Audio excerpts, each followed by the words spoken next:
Okay? Are you currently active in a church, and what part would your spiritual beliefs play as a city councilman? Mr. Sun?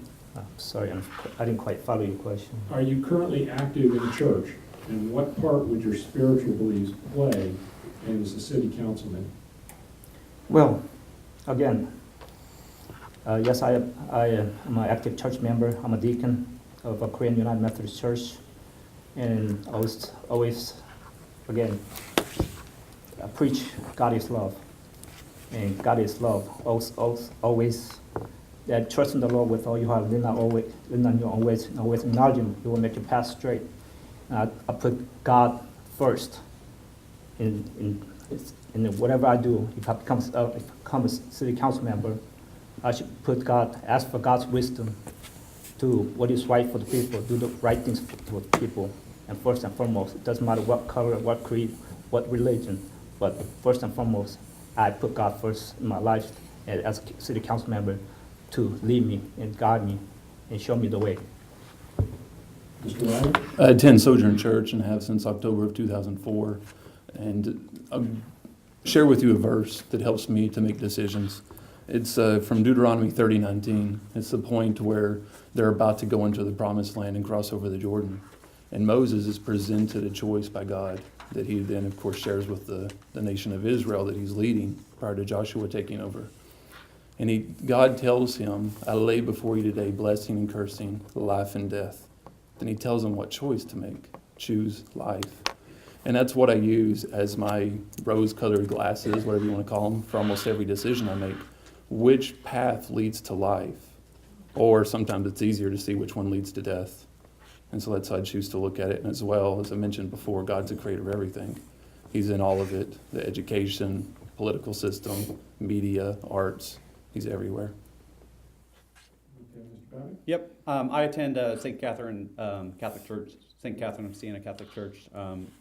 Was married there with my wife, Peggy. My kids were baptized. My son confirmed there. So we've been there for 20-some years. Okay, I think that our spiritual guidance, wherever we're at, particularly as we reflect on Holy Week just completed, right, Easter yesterday, I think that as we think about that, we all, I hope, turn to God and pray to give us direction and give us guidance when faced with difficult decisions. Okay, and so I do that. I hope you all do that.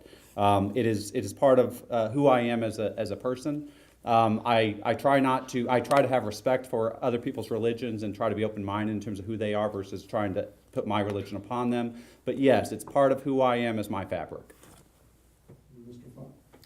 I'm a lifelong Lutheran. My wife and I, after moving to Carrollton, made our church home in Flower Mound, and we've been members there for many years. I believe being true to your faith builds character. It develops leadership. That's two things that have been constant in my service with the city and in my life with my family. My priorities are Christian, husband, father, provider, and then councilman. And that's how I intend to be a leader. And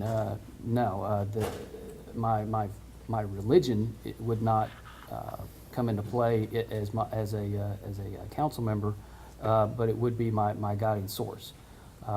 Worked with different people of different faiths and different walks of life, and that is important going forward. But my faith is my foundation. Good. Okay, next question. Have you had any business dealings with the city of Carrollton, and how would your election to council impact your private business activities? We'll start with you, Mr. Fox. Not directly. I had one small project in the city years ago, but I was more of a consultant than a contractor. At this time, my company is not pursuing any interests in Carrollton. It's a very relatively small market for my type of business, but my business experience, I believe, would help me. But if, as I've had in the conflict of interest guidelines that the city employs and the state ethics board puts forth, anything that would have a chance on interfering with my duties, I would need to recuse myself. Thank you. Mr. Babbitt? My business has no dealings with the city directly. As neighborhood association president, we utilize city neighborhood matching grant programs twice under my as I was on the board. But from a professional standpoint, I have no ties to the city, no financial dealings with the city. Your business would be impacted. Not at all. Mr. Wilder? Now, to say my business would be impacted is true, only because I spend so much time at City Hall and doing things with the City Council.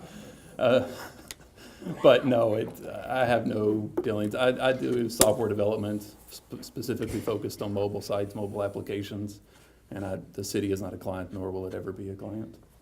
Mr. Sun? No, I guess I don't have a direct ties to the city. I don't know, done a business with the city, but except since I was a court interpreter, only one licensed in DFW from Waco to Oklahoma border. I'm the only Korean licensed interpreter. So whenever there's a need by city of Carrollton, I was called upon to be an interpreter for the city of Carrollton municipal court, civil matters, and in that manner. And other than that, there's only dealings I have with the city of Carrollton. Okay, thank you. So back to you, Mr. Sun. How have you served the community prior to running for this election? In our own community, I've served Korean Chamber of Commerce, and there's a different needs of our community. And whenever there's a need of a translation, whenever there's issues that I don't understand, because we have a cultural barriers, and I tend to be a bridge to the community, to American society, to Korean society, to come together, bring together. And such as even the school, if there's issues with the school, first generation parents do not understand what they understand and how this system works. I'm there to help them to translate, understand, educate them. So it's good for both of our cultures. Mr. Wilder? I currently serve on the City Council as the Place 2 representative and have for the last 3 years. In addition to that, I serve on the Carrollton Audit Finance Subcommittee and have been doing that for 3 years. I am the liaison to the Carrollton Library Advisory Board and have been doing that for the last 3 years. I currently serve as the area leader for the Denton County Republican Party. I oversee around 50,000 voters in the southeast portion of the county. I'm also a precinct chairman in the northern part of the city for Precinct 2015. I've been doing that for 5 years. I also am on the leadership team for Hebron High School. We meet once a month with the faculty and leadership staff. Other things that I've done prior or during council, I was the liaison for senior adult services and helped them with MetroCrest services as they went through their merger about 9 months ago. I've also served on the Carrollton Property Standards Board and was the vice chair just prior to being on city council. I've been a convention delegate for their RPT state convention several times and senatorial district convention delegate. I've mentored at my church for many years. I've had to step away because of political efforts. There's others, but I'll stop. Yep, so I've been, for the last 10 years, I've been active in my neighborhood association, president, treasurer before that, worked with, in volunteer capacities for the better part of, since the late 90s. In that role, we actually joined the joint Dallas Neighborhood Alliance, which is the northern Dallas suburbs or subdivisions, as well as we're the only Carrollton residents actually that part of that association. We joined that to solve our regional issues with respect to crime watch and so forth. I've been involved with the city level in terms of the HPAC, which is Historical Preservation Advisory Committee, for the last couple of years, bringing new thoughts, new technologies, and approaches there to bring to life some of our historical points. The tax reinvestment increment zone down the TERS board down by downtown, and then also back in also the Board of Adjustments as well. Also involved with with Carrollton Farmers Branch. Again, we started the first Lego League I was charter member of the first Lego League, which was bringing technology to the middle schoolers, where our middle schoolers competed with high schoolers. Thank you. All right. Going back 12 years, I served 6 years on the Construction Appeals and Advisory Board, now Property Standards. I was chairman for 4 years. After that, the Planning and Zoning Commission, up until I resigned in January to run for council, I was chairman for almost 3 years. the Capital Improvements and Advisory Committee the last couple of years, as well as the Bond Election Committee this last fall. My church involvement has not reached into the community, but that has also kept me from being involved in other activities in this community. But over the last 16 years, especially since 2004, building committee chairman, as well as church ministry council, and I've been an elder for the last 4 years. And I consider myself a de facto board member of the Rosemead PTA executive board for the last few years, providing child care for my family while my wife went to board meetings. The pay is good. Excellent. Pizza rolls, all you can handle. Okay, so this next question, and I believe Mr. Wilder doesn't need to answer this one. Have you attended any pre-council and council meetings in the past 2 years, Mr. Babbitt? Yes, I've attended many of them. How many exactly? Not sure. Probably, more than a handful, less than 10 probably.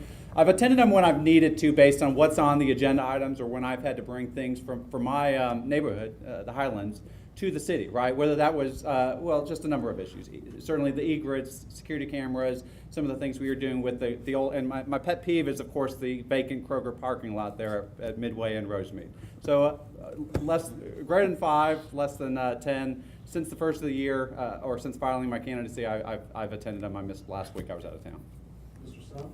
Yes, sir. I have attended a few meetings, but mostly because of what Mr. Wilder said about transparency. It's televised now, and also it's in the website. And time to time, or whenever I get an opportunity, I'll review and look at the cable and look in the website, which is a great thing. I mean, necessarily sometimes you're busy, and everybody's busy, so you get to do that, and out of your convenience at home in the late evening or whenever you have a chance to do so. Yes, I definitely visited or viewed it. Thank you, Mr. Pop. This year, since I decided to run, I've attended all the council meetings and pre-meetings. Prior to that, in the last year and a half or 2 years, intermittently, probably 5 or 6, mostly because of as a chairman, I was involved with different cases that were presented to council, and I was curious to see how those would be discussed and reviewed, and was curious to see how the council would respond, because sometimes I discovered that not always they are not always presented back to council in the way that we reviewed them, because time would lapse, and applicant would sometimes provide supplemental information, so council didn't always see what the commission saw. So although I couldn't give testimony or didn't prefer to give any input, it was, I felt it was better for me as the chairman to report back to the commission on what was going on. Okay. Thank you.